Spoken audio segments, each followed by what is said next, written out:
안녕하세요. 이번 시간에는 샤를로 보들레르의 알바트로스라는 시를 같이 보고자 합니다. 이 시는 우리에게 비교적 잘 알려져 있는 시죠.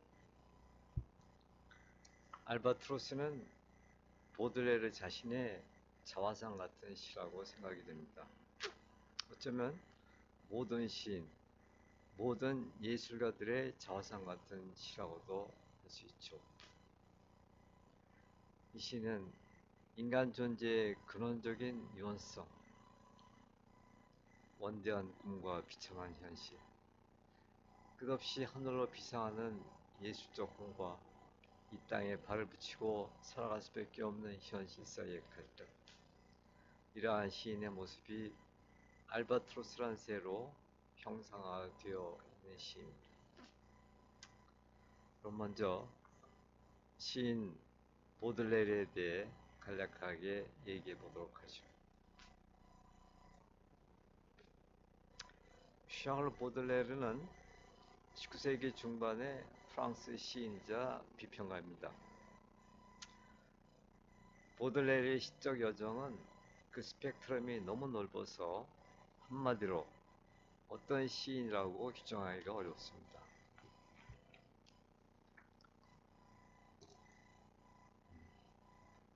보들레르 연구가인 윤영애는 이렇게 쓰고 있습니다. 그는 어느 특정한 유파에 몸담은 적이 없다. 젊어서 낭만적인 물결 속에서 자라났지만 낭만파 시인들의 감정의 과잉과 절제 없는 노출을 혐오하여 탈낭만주의를 선언했다. 그 후 미에 대한 거의 종교적이라 할 만한 찬양으로 파르나스, 고다파시죠. 파르나스와 뜻을 같이 했지만 고대의 틀에 박힌 전형적인 영원한 모델을 찾는 그들을 비판하고 예술은 현대적 삶의 직접적인 표현이야 함을 인식한다. 이렇게 쓰고 있습니다. 요컨대 그는 낭만파 고다파의 시 활동을 하다가 여기에서 벗어나 상징주의 시를 개척하여 현대시의 선구자가 되었다고 말할 수 있겠네요. 한편 보들레르의 일생은 참으로 파란만장했습니다.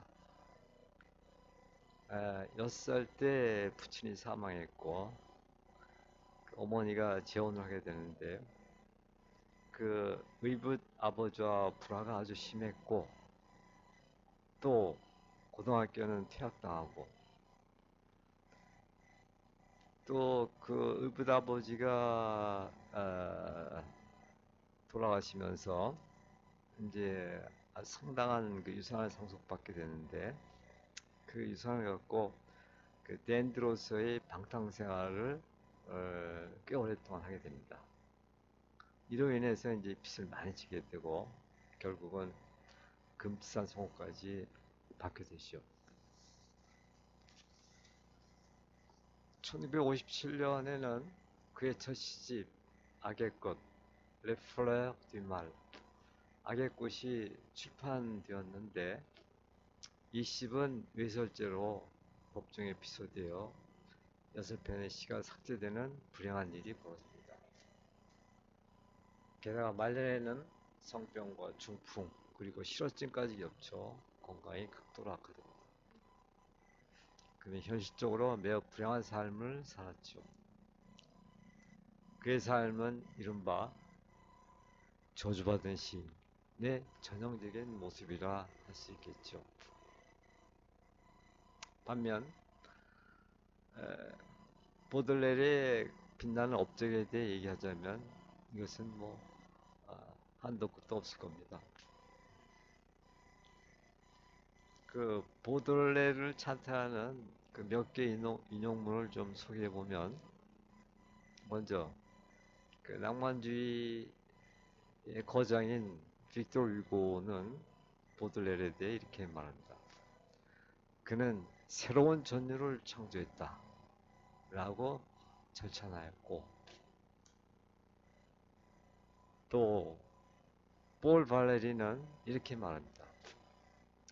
그보다 위대하고 재능이 풍부한 시인이 있을지 모르지만 그보다 중요한 시인은 없다라고 얘기합니다.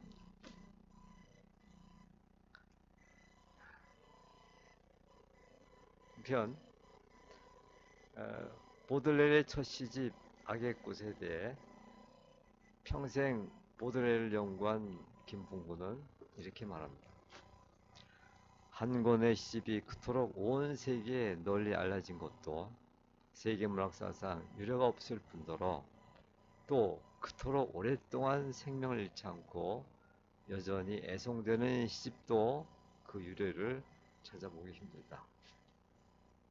더구나 세계문학 전반에 걸쳐 이의 여지 없이 현대시의 원천으로 드는 시집이란 오직 악의 꽃이 있을 뿐이다. 이렇게 말하고 있습니다.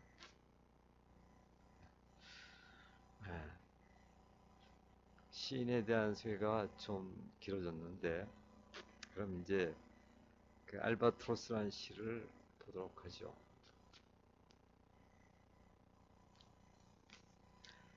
이 알바트로스라는 시가 쓰여진 배경은 이렇습니다.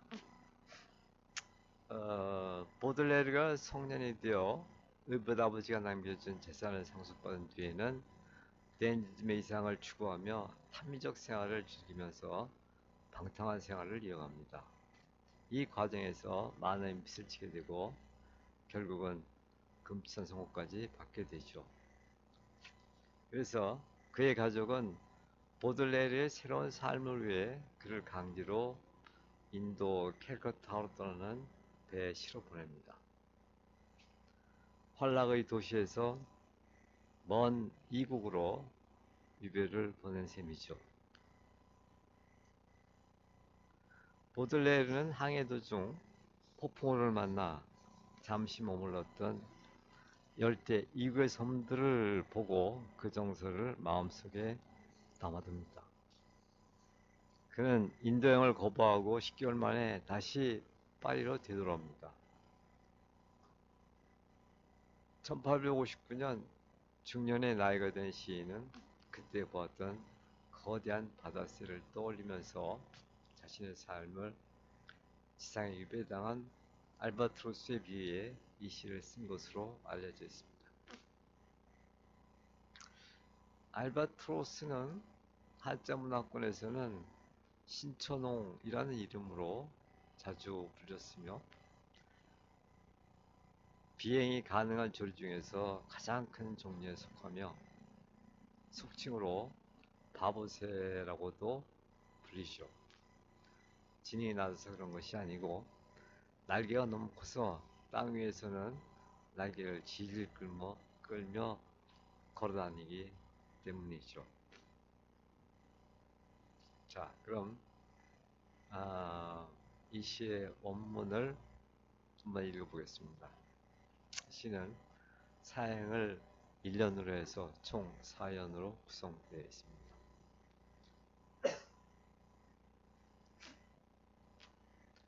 L'Albatros, Charles Baudelaire.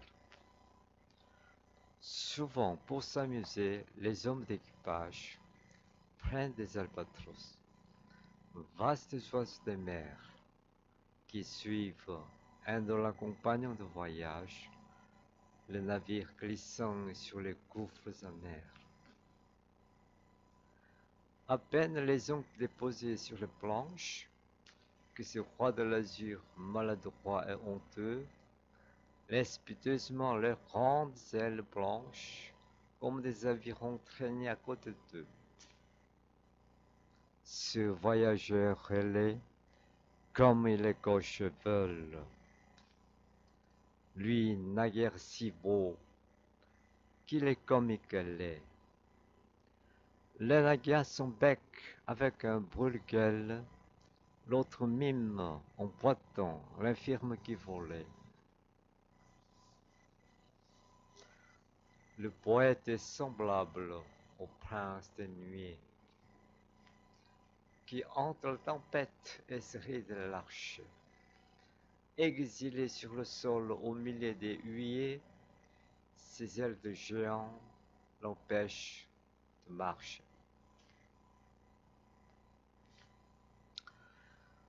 어, 이 시는 전체적으로 글이 어렵지 않기 때문에 뭐 긴 설명은 필요치 않을 것 같습니다. 간략간략하게 한 년씩 살펴보도록 하겠습니다. 먼저 1년을 보죠. Souvent pour s'amuser, les hommes d'équipage prennent des albatros fastueuses de mer qui suivent indolents compagnons de voyage, le navire glissant sur les gouffres amers. 바닷사람들은 때때로 재미삼아 거대한 바다새 알바트로스를 흡사합니다. 스디슨 심연이 미끄러져가는 배를 따라가는 태평스런 항해의 길동 알바트로스를. 여기에서 그 사면에 스디슨 심연 구프자메르라는 말은 바다를 말합니다. 그러니까 선박이 헤쳐나가는 그 험난한 바다. 그 우리 말에도 인생은 고해라는 말이 있죠. 스티슨 바다. 이 알바트로스라는 새는 한 번에 6,000km까지 비행할 수 있다고 합니다. 그래서 먼 길을 떠나는 이 새는 그 선박이 지나가면 그 선박을 따라 비행하면서 힘이 들면 그 선박에 내려앉기도 하는 모양입니다. 근데 이 새는 날개가 너무 커서 그 지상에 내려앉으면 잘 걷지를 못합니다. 자, 그럼 다음 이론으로 넘어갑시다. À peine les ont-ils déposés sur les planches que ces rois de l'azur, maladroits et honteux, précipiteusement leurs grandes ailes blanches, comme des avions traînés à côté d'eux. 뱃사람들이 이 새를 가판 위에 내려놓는 순간 창공의 제왕 알바트로스는 서툴고 수치스러운 몸짓으로 가엾게도 커다란 흰 날개를 마치 노처럼 양옆으로 펼친 채 질질 끌고 있구나. 아,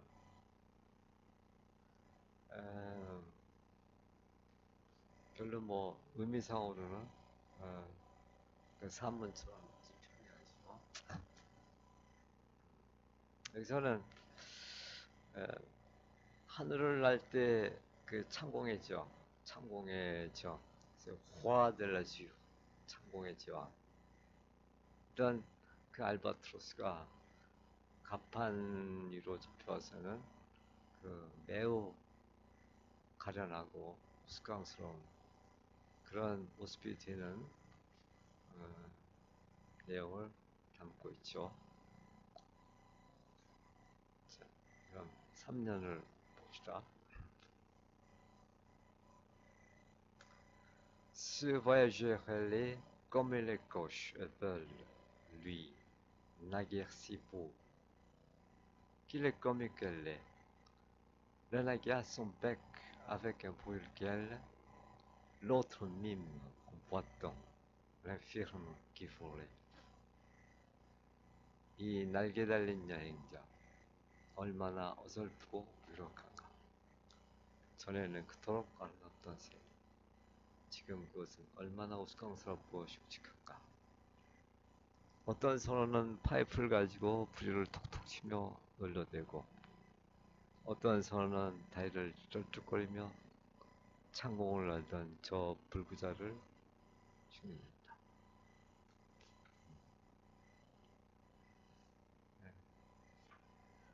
그 일행의 날개 달린 여행자와 그 사행의 그 불구자 다 알바트로스를 표현한 말인데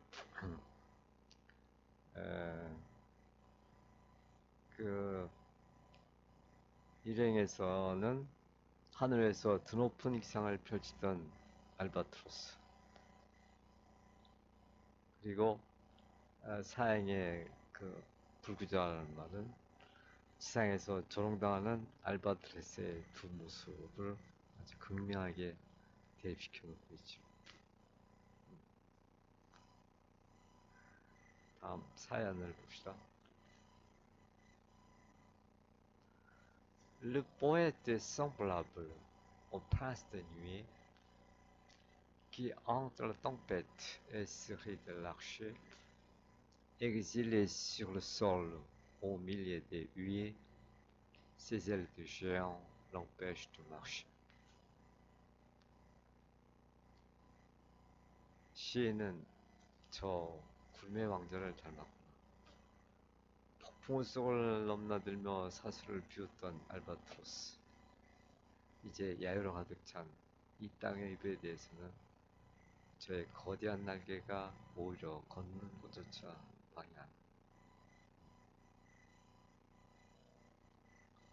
아, 차라리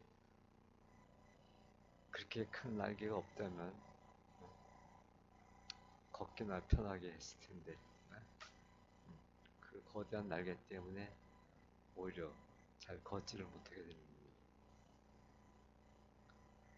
예,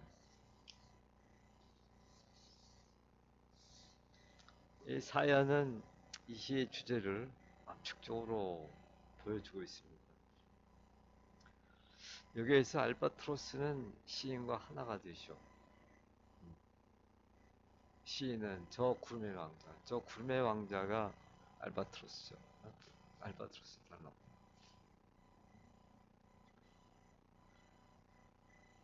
알바트로스는 보들레르 자신의 자화상이며 또한 모든 시인, 예술가의 자화상으로 나타납니다.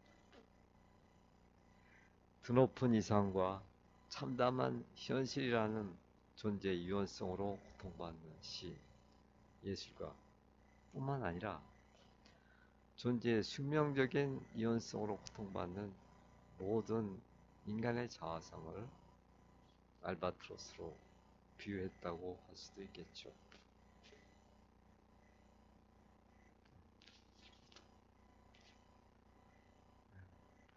이렇게 해서 보들레르의 알바트로스라는 시를 전체적으로 한번 살펴보았습니다. 그럼 마지막으로 이 시의 우리말 번역을 한번 읽어보도록 하겠습니다. 이제 전체적인 의미를 다 파악한 다음에 읽어보면 훨씬 더 감상이 잘 되죠. 자, 한번 읽겠습니다. 알바트로스, 샤를 보들레르.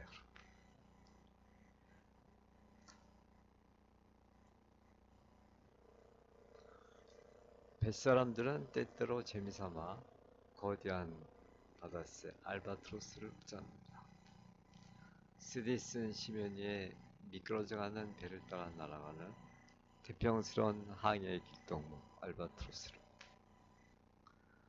뱃사람들이 이 새를 갑판 위에 내려놓는 순간 창공의 저항 알바트로스는 서툴고 수치스러운 몸짓으로 가엾게도 커다란 흰 날개를 마치 노처럼 양옆으로 펼친 채 질질 끌고 있고 이 날개에 달린 여행자 얼마나 어설프고 무기력한가. 저희는 그토록 아름답던 새 지금 얼마나 우스꽝스럽고 흉측한가. 어떤 선원은 파이프를 가지고 부리를 톡톡 치며 놀려대고 어떤 선원은 다리를 쩔뚝거리며 창공을 날던 저 불구자를 흉내낸다. 시인은 저 구매 왕자를 닮았구나. 폭풍 속을 넘나들며 사슬을 비웠던 알바트로스. 알바트로스, 샤를 보들레르. 뱃사람들은 때때로 재미삼아 거대한 바다새 알바트로스를 붙잡는다. 쓰디쓴 심연이를 미끄러져가는 배를 따라 날아가는 태평스런 항해의 길동 알바트로스를 사람들이 이세를 갑판 위에 내놓는 순간 창공의 제왕 알바트로스는 서툴고 수치스러운 몸짓으로 가엾게도 커다란 흰 날개를 마치 노처럼 양옆으로 펼친 채 질질 끌고 있구나. 이 날개 달린 여행자 얼마나 어설프고 무력한가. 전에는 그토록 아름답던 새, 지금은 얼마나 우스꽝스럽고 씩씩한가. 어떤 손은 파이프를 가지고 불을 톡톡 치며 놀려대고 어떤 손은 다리를 절뚝거리며 창공을 날던 저 불구자를 흉내낸다. 시인은 저 구름의 왕자를 닮았구나.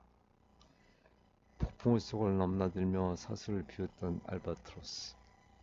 이제 야유로 가득 찬 이 땅의 유배지에서는 제 거대한 날개가 오히려 걷는 것조차 방해하는구나.